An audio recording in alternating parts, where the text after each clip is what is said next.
سورة النساء آیت نمبر 3. اعوذ باللہ من الشیطان الرجیم بسم اللہ الرحمن الرحیم وَإِنْ خِفْتُمْ أَلَّا تُقْسِطُوا فِي الْيَتَامَى فَانكِحُوا مَا طَابَ لَكُم مِّنَ النِّسَاءِ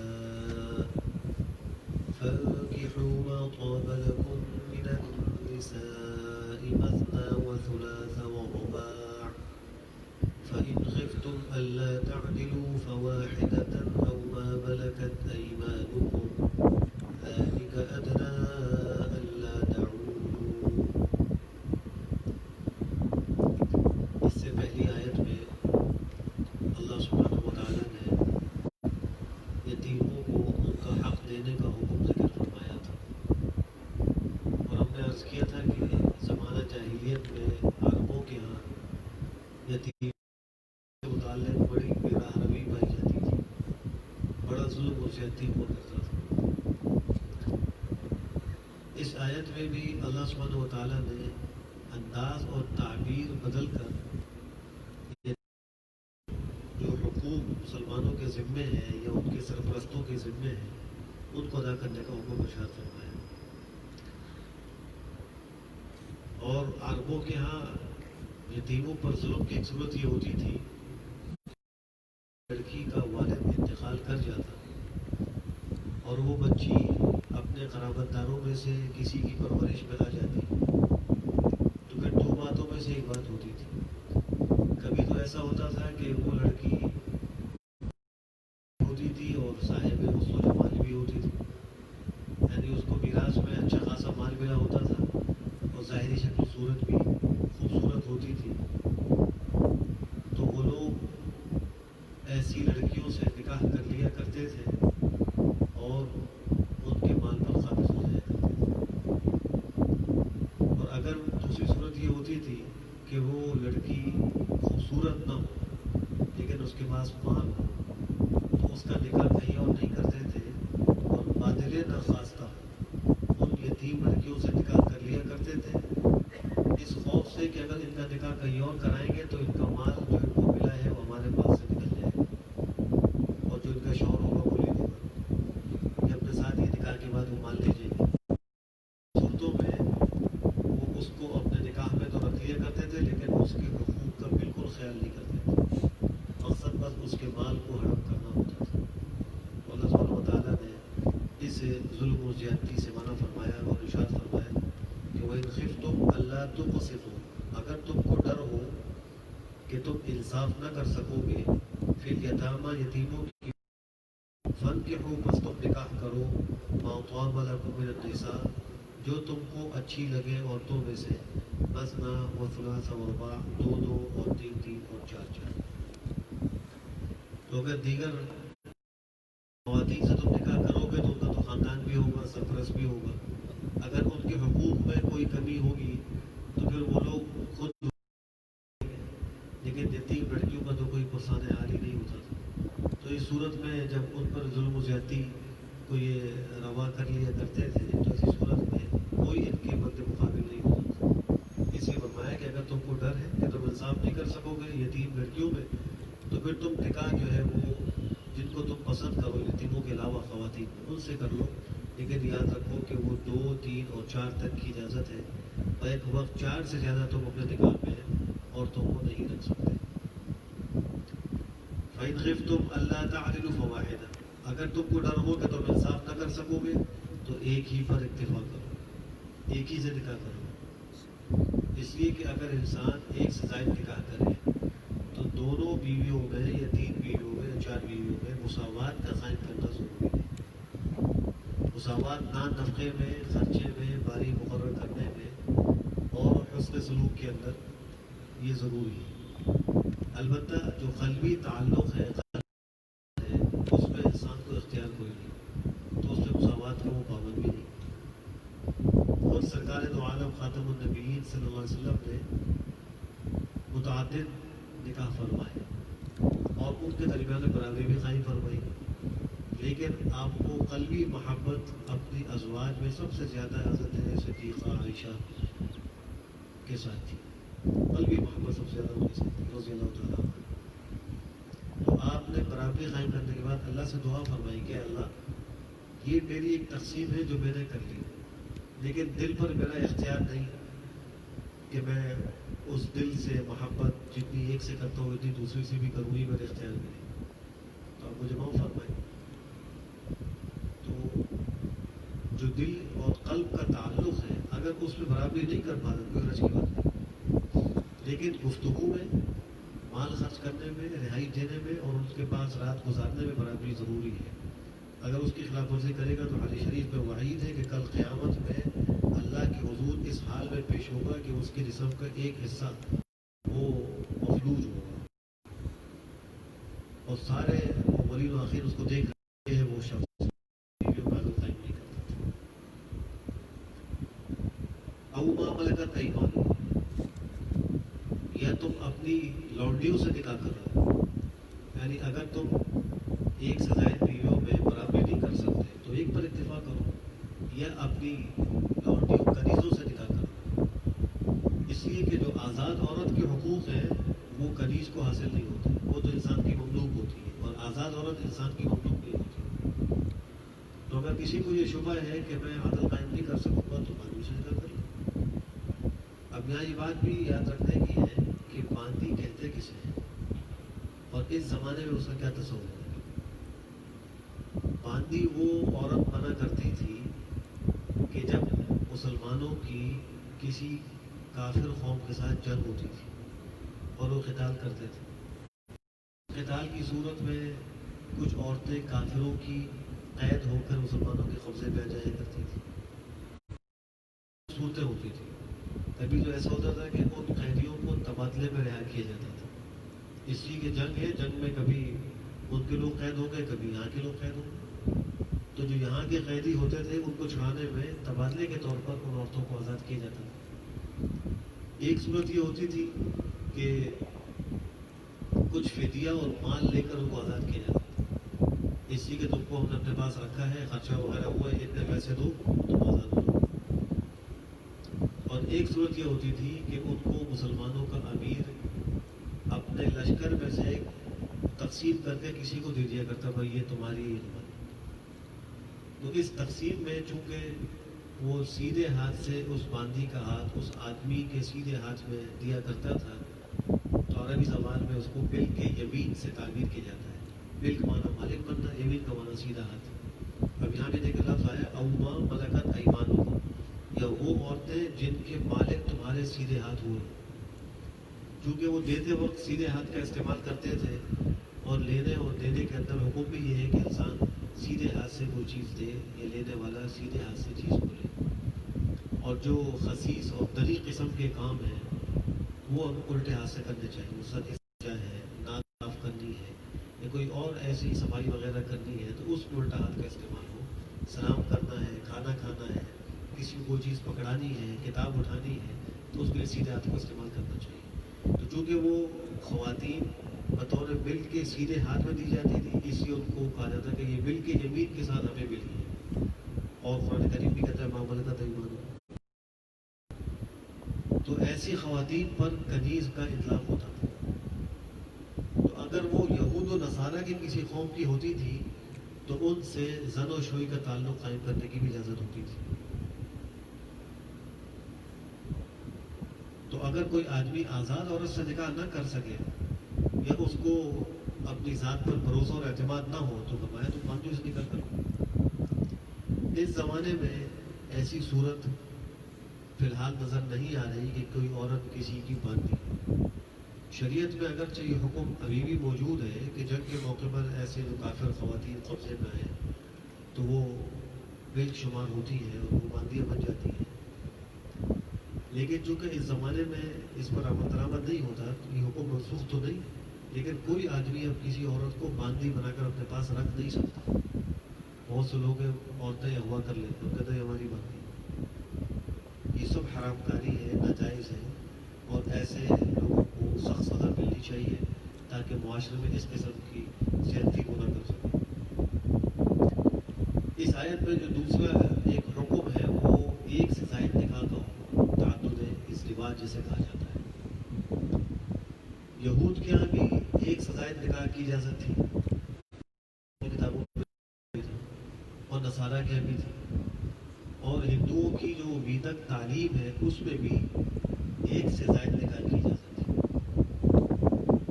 صرف یورپ کے لوگوں نے ایک سے زائد نکاح کو جو ہے وہ ناپسند کیا، اور انہوں نے اس کے خلاف مزاحمت کی، کہا کہ ایک سے زائد نکاح نہیں ہونا چاہیے، یہ عورتوں کے حقوق کے خلاف یہ آواز اٹھائی۔ اس سے آہستہ آہستہ یہ بات مختلف معاشروں میں چلی گئی۔ ہمارے معاشروں کے اندر بھی بہت سے لوگ یہ سمجھتے ہیں کہ ایک سے زائد نکاح یہ کوئی بہت بری بات ہے۔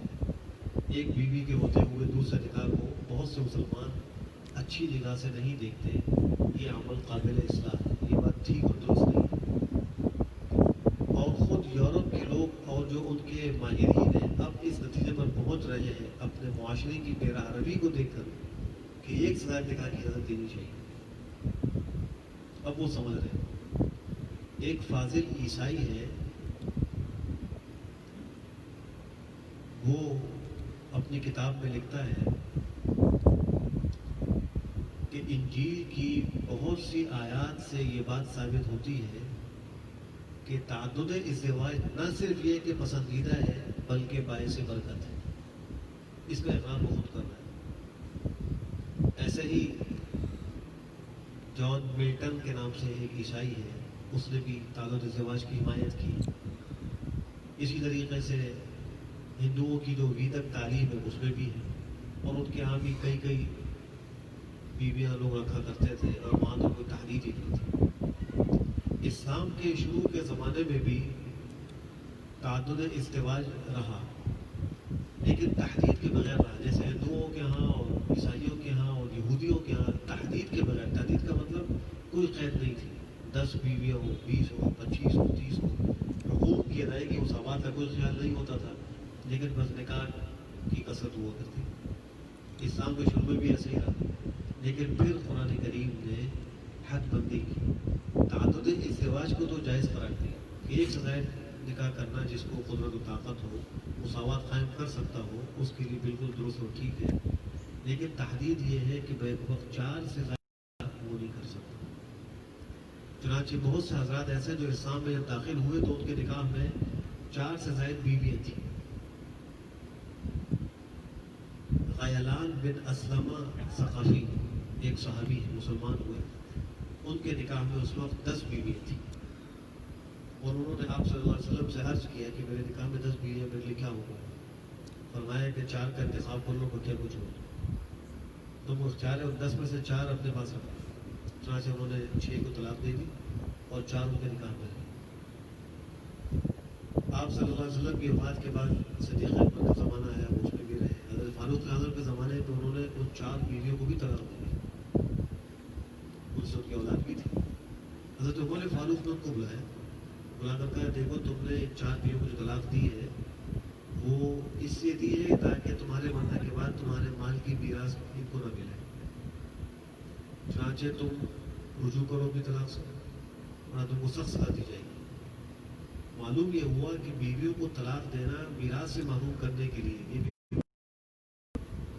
اس پر بھی نکیر کی گئی ہے کہ ایسا کرنا ٹھیک ہو جائز نہیں، تو اسلام نے تحریر کر دی۔ اب اگر کوئی اس تعدد ازدواج کی مخالفت کرتا ہے تو وہ شریعت کے حکم کی خلاف ورزی کر رہا ہے۔ یہ الگ بات ہے کہ مساوات، اگر کوئی مساوات نہیں کر سکتا شریعت کہتی ہے ایک نکاح کرو، لیکن ایک سے زائد نکاح کو اس نگاہ سے دیکھنا کہ کوئی بہت بڑا جرم کر دیا اس نے۔ ہمارے ایسے مرد کو اچھی نگاہ سے نہیں دیکھا جاتا، اس کے بچوں کے رشتوں کے اندر مشکلات ہوتی ہیں کہ اس کے باپ نے تو 2 شادیاں کی ہیں، آگے چل کے اس کے بچوں کے نکاح نہیں ہو رہے ہوتے۔ یہ وہ سوچ ہے جو یورپ کے معاشرے سے، حالانکہ اس سوچ اور اس ضابطے سے خود یورپ کے لوگ پریشان ہیں کہ ان کے معاشرے کی جو بے روی پہنچی ہے، جس حد کو پہنچی ہے، وہ سب کے سامنے ہے۔ اب وہ خود ہی سوچ رہے ہیں کہ ایک زائد نکاح کی حد ہونی چاہیے۔ دوسری بات یہ ہے کہ سرکار دو عالم صلی اللہ علیہ وسلم نے ایک زائد نکاح فرمایا۔ کچھ مستشرقین اور کچھ اسلام دشمن اس عمل پر بھی اعتراض کرتے ہیں، اور وہ کہتے ہیں نعوذ باللہ نبی کریم صلی اللہ علیہ وسلم نے اپنی خواہش کے لیے یہ نکاح زیادہ کیے تھے۔ تو یہاں یہ بات بھی سمجھنے کی ہے کہ آپ صلی اللہ علیہ وسلم کو اللہ نے عام انسانوں میں جو مرد ہوتے ہیں ان سے زیادہ قوت و طاقت عطا فرمائی تھی. ایک حدیث میں خود فرمایا کہ مجھے 40 جنتی مردوں کی طاقت حاصل. 40 جنتی مردوں کی طاقت مجھے اکیلے کو حاصل. دوسرا حال دیکھیں کہ 25 سال کی عمر میں آپ نے اپنی زندگی کا پہلا نکاح فرمایا اور اپنے سے 15 سال بڑی عمر کی خاتون سے نکاح فرمایا اور 25 سال ہی تک وہ آپ کے نکاح میں رہی. 50 سال تک کوئی دوسری خاتون آپ کے نکاح میں داخل نہیں ہوئی. حضرت خدیجہ کا انتقال ہوا جب آپ کی عمر 50 سال تھی. اس کے بعد آپ نے نکاح کیا حضرت سودا بنت زمعہ ام المؤمنین سے. کوئی بڑی عمر کی تھی اور وہ پہلے شوہر سے علیحدہ ہو چکی تھی اور تقریباً 3-4 سال تک آپ نے ایک ساتھ گزارا کی. 54 سال کی عمر جب آپ کی ہوئی آپ کے آپ نے ایک ہی زوجہ متعلق اور وزن سودا بنت زمعہ خدیجہ کا انتقال ہو چکا تھا. ان کے انتقال کے بعد آپ نے نکاح فرمایا اور پھر ان کے بعد آپ کا نکاح حضرت صدیقہ عائشہ سے ہوا. قریب ہی کے زمانے میں آپ کے نکاح میں آئی. صدیقہ عائشہ کی رخصتی بعد میں ہوئی ہے ہجرت کے بعد. سودا بنت زمعہ کی رخصتی پہلے ہو گئی تھی. تو تعدد ازدواج آپ نے فرمایا وہ 54 سال کی عمر کے بعد فرمایا. اب اگر کوئی یہ کہتا ہے کہ آپ نے نعوذ باللہ خواہش کی وجہ سے کیا تو 54 سال کی عمر میں جب انسان بڑھاپے میں داخل ہو چکا ہوتا ہے اس وقت کیوں نکاح کیا؟ اور نکاح بھی کیا تو بڑی عمر کی خواتین سے کیا. جب آپ کی عین جوانی کا وقت تھا اس وقت میں بھی آپ نے 40 سال کی خاتون سے شادی کی جن کی اولاد بھی تھی اور پہلے 2 شوہر ان کی وفات پا چکے تھے. ان سے آپ نے نکاح فرمایا. آپ کی جتنی بھی ازواج ہیں ان میں دیکھا جائے تو صرف ایک زوجہ محترمہ ان سے آپ نے نکاح کمانے پر میں کیے بلکہ ساری غیر کمانی تھی. مطلقہ تھی کوئی بیوہ تھی. پھر قرآن کریم کی روح سے یہ بات بالکل واضح ہے کہ سرکار دو عالم صلی اللہ علیہ وسلم وحی الہی کے بغیر کوئی کام نہیں کرتے. وما ينطق عن الهوى ان هو الا وحی یوحی. اپنی خواہش سے کچھ بولتے بھی نہیں, کرنا تو دور کی جو بولتے ہیں وحی ہوتی ہے, بغیر وحی کے کچھ نہیں کرتے. تو اگر آپ نے زیادہ نکاح فرمایا تو وحی الہی سے فرمایا, حکم الہی سے فرمایا. اس میں حکمتیں کیا تھیں کہ جناب نبی کریم صلی اللہ علیہ وسلم کی رہنمائی اور تعلیمات کی ضرورت قیامت تک آنے والے ایک ایک انسان کو زندگی کے ہر شعبے میں, صرف معاملات میں نہیں, صرف عبادات میں نہیں, صرف باہر کی زندگی میں نہیں, گھر کی زندگی میں اور معاشرت میں اور معیشت میں اور تجارت میں اور عبادات میں اور عقائد میں ہر جگہ ہمیں سرکار کی تعلیمات کی ضرورت ہے. اگر یہ تعدد ازدواج آپ نہ فرماتے تو آپ کی گھر کی زندگی کی تعلیمات امت تک کیسے پہنچتی؟ کسی بیوہ سے شادی کرنے کے بعد اس کے ساتھ رویہ کیسا ہونا چاہیے, اس کے سابقہ شوہر کے بچوں کے ساتھ کیا معاملہ ہونا چاہیے, اس کا عملی نمونہ کیسے معلوم. حضرت ام سلمہ ام المؤمنین بنی, پہلے ان کے ایک شوہر تھے, ان کا انتقال ہوا تھا, اس سے ان کی اولاد بھی تھی. جب وہ آپ کے نکاح میں آئی تو اپنے سابقہ شوہر کے بچوں کو بھی لے کر آئی. وہ یتیم تھے, آپ نے ان کی پرورش فرمائی, اس طرح فرمائی کہ ان کے ایک صاحبزادے آپ کے ساتھ کھانے میں موجود تھے. کھانا کھا رہے تھے, چھوٹے تھے, تو وہ کہتا ہے کہ میرا ہاتھ پلیٹ میں ہر جگہ گھوم رہا تھا, کبھی یہاں سے کھانا لقمہ لیتا, کبھی وہاں سے کبھی وہاں سے. تو آپ نے فرمایا کہ سب ملنا وکل بھی وکل بھی ماں یلیک, دیکھو بسم اللہ پڑھ کے کھاؤ, سیدھے ہاتھ سے کھاؤ, اپنے سامنے سے کھاؤ. یہ تربیت فرما رہے ہیں, اپنی ستیلی اولاد کی تربیت فرما رہے ہیں, جو اب بیوی کی پہلے شوہر سے اولاد اس کی تربیت کر رہے ہیں. خود صدیقہ عائشہ سے اس امت کو 2210 احادیث پیغمبر کی ملی ہے. 2210 احادیث.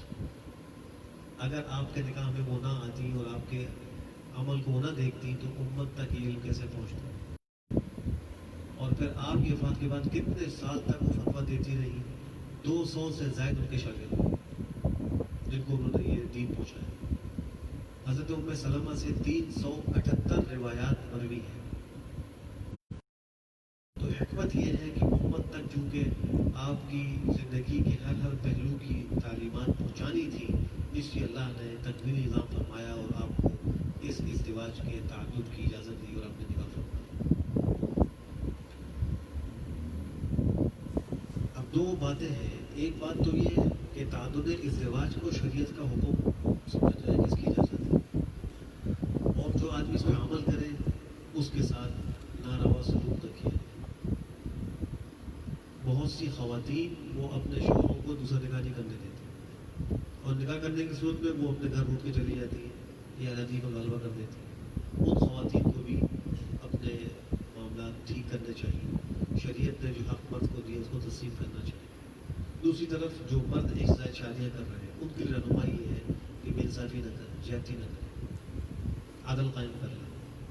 اگر عدل نہیں کر سکتے تو پھر ایک زائد شادی بھی نہ کریں. اور اس ایک سے زائد شادی کے مسئلے کو ایک گالی نہ بنایا جائے, اس کو کوئی خلاف شریعت حکم بنا کر پیش نہ کیا جائے. ایک جو شریعت کا حکم ہے ہمیں اور آپ کو اس کے ختم کرنے کوئی اختیار حاصل نہیں. وآتوا النساء صدقاتهن نحلة فإن طبن لكم عن شيء منه نفسا فكلوه هنيئا مريئا. پہلی آیت کے آخر میں فرمایا ذالک ادنیٰ اللہ تعالیٰ, یہ زیادہ قریب ہے اس بات کے کہ تم کسی ایک طرف نہ جھک پڑو. یعنی اگر ایک سائڈ بیویوں ہوں گی انصاف نہیں کر سکتے تو ایک کی طرف جھکو گے مائل ہو گے اور دوسری کو ایسے ہی چھوڑو گے اور کل اس کی جو سزا بھگتنی ہوگی تو ایسا نہ کرو. اس آیت نے فرمایا کہ عورتوں کے معاملے کے اندر جو مہر کا مسئلہ ہے اس میں بھی بڑی زیادتی ہوتی تھی. مختلف طریقوں سے ایک ظلم یہ ہوتا تھا کہ وہ مہر بالکل دیتے ہی نہیں تھے. یتیم لڑکیوں سے شادیاں کرتے تھے, ان کے حصے کا مال بھی ہڑپ کر لیتے تھے اور مہر بھی کچھ نہیں دیتے تھے. دوسری زیادتی کی صورت یہ ہوتی تھی کہ وہ مہر تو دیتے لیکن بے دلی کے ساتھ دیتے, پادری ناخواستہ مہر دیا کرتے تھے. اور ایک صورت یہ ہوتی تھی کہ وہ مہر تو دے دیا کرتے تھے لیکن زبردستی اس کو معاف کرایا کرتے تھے. یہ جاہلیت کے زمانے میں لوگوں کے اندر بری رسمیں تھیں. ان میں سے آج ایک رسم ہمارے اس جدید دور میں اسلامی معاشرے میں بہت سے لوگوں کے اندر پائی جاتی ہے, اور وہ یہ کہ نکاح میں مہر تو رکھ لیتے ہیں لیکن پھر معاف کراتے بھی. مسئلہ سمجھ لیجیے کہ اگر بیوی نے خوش دلی سے معاف نہیں کیا, کسی دباؤ کے تحت اس نے معاف کیا ہے تو اس کی معاف کرنے سے بھی مہر معاف نہیں ہوگا شرعاً. وہ شوہر کے ذمے میں بطور قرض کا رہے گا, ادا نہیں کرے گا تو مقروض بنے گا اور مقروض کی بخشش نہیں ہے. کبھی ایسا ہوتا ہے کہ شوہر کے انتقال کے بعد خواتین کو جمع ہو کے بیوہ کے پاس آتی ہے, اس سے خود کہتی ہے اس کا جو ہے ابھی مہر اٹھا رہے ہیں تو اس کا حق معاف کرو. اس موقع پہ اس پہ ایک تو غم کے پہاڑ ٹوٹے ہوئے ہیں کہ شوہر اس کا وفات پا گیا ہے, دوسری طرف آ کر حق کی معافی کے لیے اس میں دباؤ ڈالا جاتا ہے. یا خود شادی کے بعد شوہر کبھی دباؤ ڈالتا ہے اور کبھی مختلف ذرائع کا استعمال کر کے کہ بیوی تک آ کر معاف کر دے. اگر کوئی بیوی خوش دلی سے مہر معاف کرے بغیر دباؤ تو شوہر کے لیے حلال, وہ معاف ہو جائے گا, وہ حق ہوتا ہے. تو فرمایا کہ وہ آتوا النساء, دو عورتوں کو ان کے مہر صدقاتہن نحلہ, خوش دلی سے, عورتوں کو ان کے مہر خوش دلی سے دیجیے گا.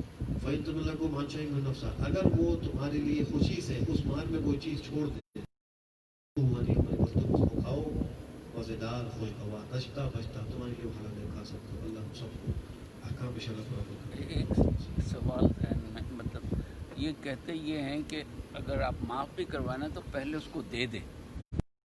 بات بھی ٹھیک اور درست ہے جی جی کہ معاف خود نہ کرائیں, مہر جو مقرر ہو وہ بیوی کے حوالے کر دیں, اور شوہر معافی کوئی بات کرے ہی نہیں, اس کو پورے اس کے اختیار پہ دے دیں. اس کے بعد اگر بیوی اپنے اختیار سے معاف کرتی ہے, پورا کرتی ہے تو, ادا کرتی ہے تو ہو جائے گا. الحمدللہ رب العالمین. اللهم ارنا الحق حقا وارزقنا اتباعه وارنا الباطل باطلا وارزقنا اجتنابه. اے اللہ ہم سب کے لیے پوری شریعت پر چلنے کی توفیق ہم سب کو نصیب. اے اللہ ہم سب کے لیے آسان فرما کہ ہم جناب نبی کریم صلی اللہ علیہ وسلم کی تمام سنتوں پر عمل کریں. اے اللہ آپ کے تمام احکام پہ عمل کرنے کی ہم سب کو توفیق نصیب فرما. اے اللہ جو بیمار ہے ان کو شفا نصیب فرما. اے اللہ جو پریشان حال ہے ان کی پریشانی کو دور فرما. اے اللہ وفات پا گئے ان کی مغفرت فرما, درجات بلند فرما, صغائر و کبائر معاف فرما. ہم سب کو مرنے سے پہلے آخرت کی خوب تیاری کی توفیق نصیب فرما. اے اللہ جو بچے بچیاں بغیر رشتے کے گھروں میں بیٹھی ہیں, اے اللہ ان کے لیے مناسب رشتے پر وقت مہیا فرما. اے اللہ جو بے اولاد ہیں ان کو نیک صالح اولاد نصیب فرما. اے اللہ جو صاحب اولاد ہیں ان کی اولاد کو فرماندار بنا, آنکھوں کی ٹھنڈک بنا, ذریعہ نجات بنا. اے اللہ جو مانگے وہ بھی عطا فرما, جو نہیں مانگا مانگنا چاہیے تھا بے مانگے ہم سب کو عطا فرما. ہماری دعاؤں کو معظم فضل و کرم سے قبول فرما. وصلی اللہ تعالی علی خیر خلقہ محمد وعلی آلہ وصحبہ اجمعین برحمتک یا ارحم